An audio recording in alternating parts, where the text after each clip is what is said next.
Hello and welcome to my channel, and welcome to Wednesday Interlude, in which I discuss my reading progress of the books that I've been reading since the previous Wednesday.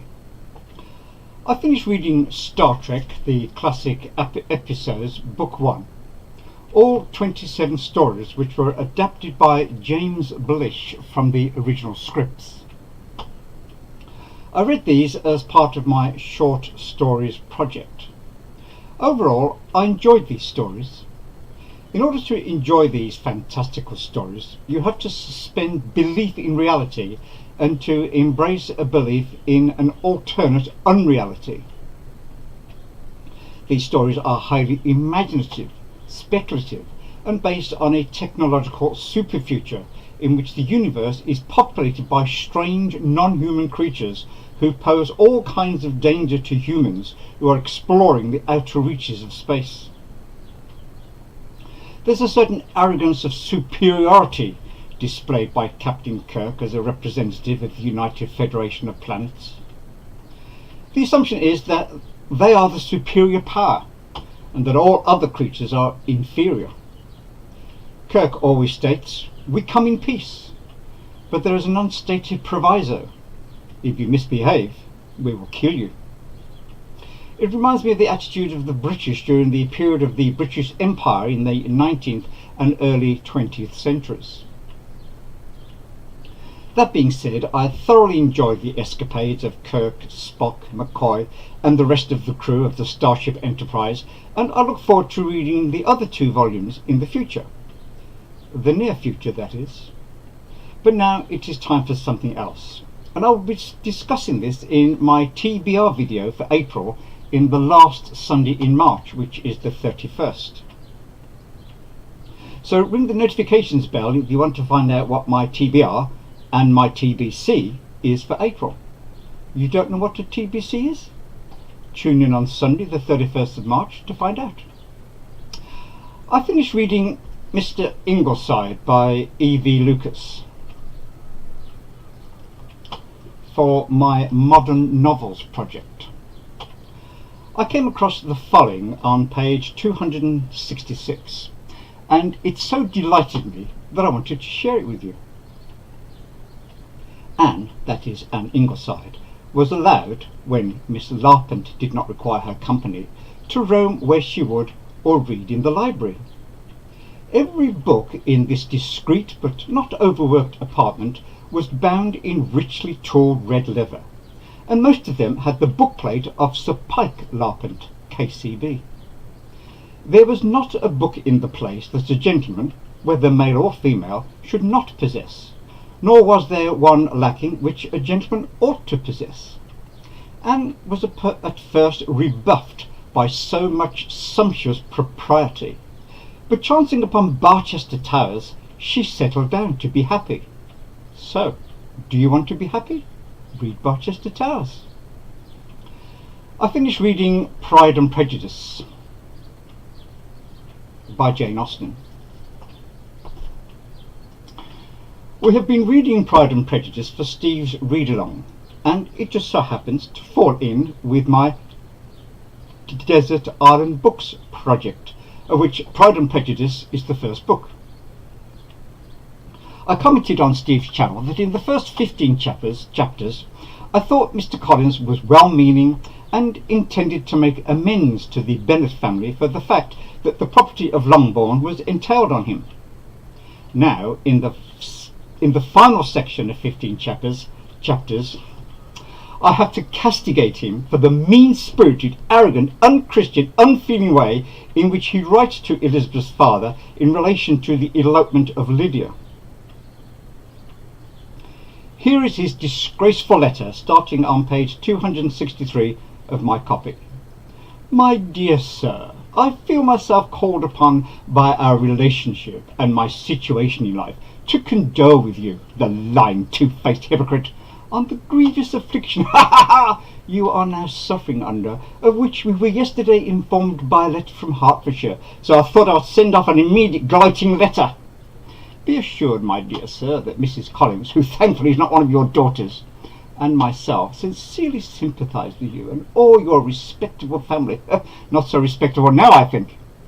in your present distress, which must be the bitterest kind, because proceeding from a cause which no time can remove. What do you think of that, Charlotte? That shall twist the knife in and put salt on the wound.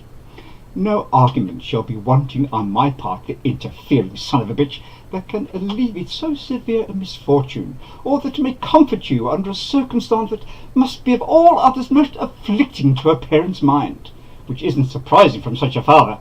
The death of your daughter would have been a blessing in comparison to this self-righteous prig, and it is the more to be lamented because there is reason to suppose, as my dear Charlotte informs me, that this licentious behaviour in your daughter, let's paint it as black as can be, has proceeded from a faulty degree of indulgence. Of course, it's all the father's fault, Charlotte. Though at the same time that the consolation of yourself and your dear wife, let's pretend that we hope they are consoled, I'm inclined to think that her own disposition must be naturally bad, unlike my own, which is naturally good, or she could not be guilty of such an enormity at so early an age.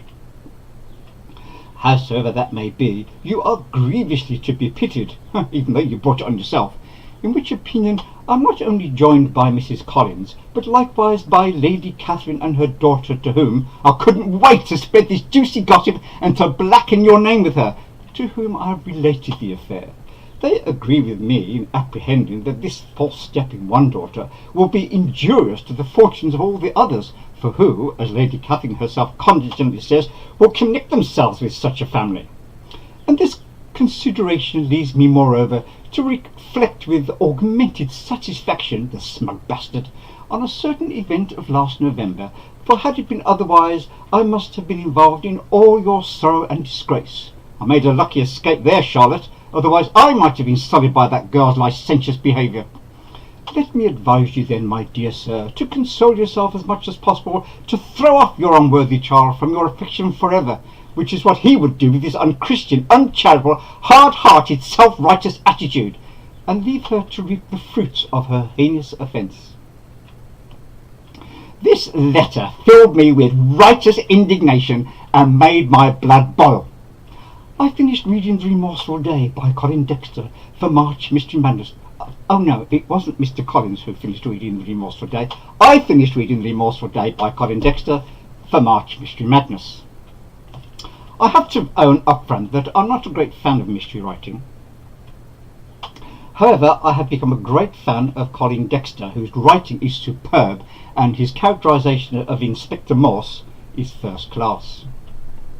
I must confess as well that throughout most of, well actually all of the novel, I had no idea who was doing what to whom and why. But the fact that I did not come to grips with the plot did not detract from my enjoyment of Dexter's telling of it. Even though I now know who done it, I'm still a little, actually a lot, in the dark as to the details. After reading The Remorseful Day, I'm looking forward to reading more of the Inspector Morse novels, even though in this novel he dies. But he will be resurrected when I begin reading the first book in the series, Last Bus to Woodstock. I have not quite finished reading The Jewel in the Crown, the first book in the Raj Quartet, for the March of the Mammoths challenge. This book is part of my British Empire project for 2019. This book is challenging, and thus I was only able to almost complete half of the March of the Mammoths challenge, which has now turned into the Crawl of the Mammoth. This book is slow, profound, deep and challenging, and so will it ultimately prove to be a worthwhile read? The jury is still out. Actually, they don't yet have all the evidence until I finish the final part, which I'm expecting to do before the end of March. This is the sort of book that Steve would recommend persevering with. In January, I read 300 pages of 611 of Imprimatur by Sorti and Monaldi. This book was a real slog, with uninteresting main characters, a serving boy and a castrato abbot. The book contains endless lists of food, of drugs and of books in Latin. The plot involved pointlessly exploring underground passageways, encounters with revolting grave robbers, and overall the prose was turgid and tedious and the plot was preposterous. It was boring, banal, shallow, and simplistic, the very opposite of The Jewel in the Crown, and is the sort of book that Sean would recommend bailing on, and so would I. I tortured myself with 300 pages, equivalent to a full-length novel. I wish I'd read something else. So that's all, folks, and remember to comment, subscribe, like and share, and I'll be back soon with another BookTube video.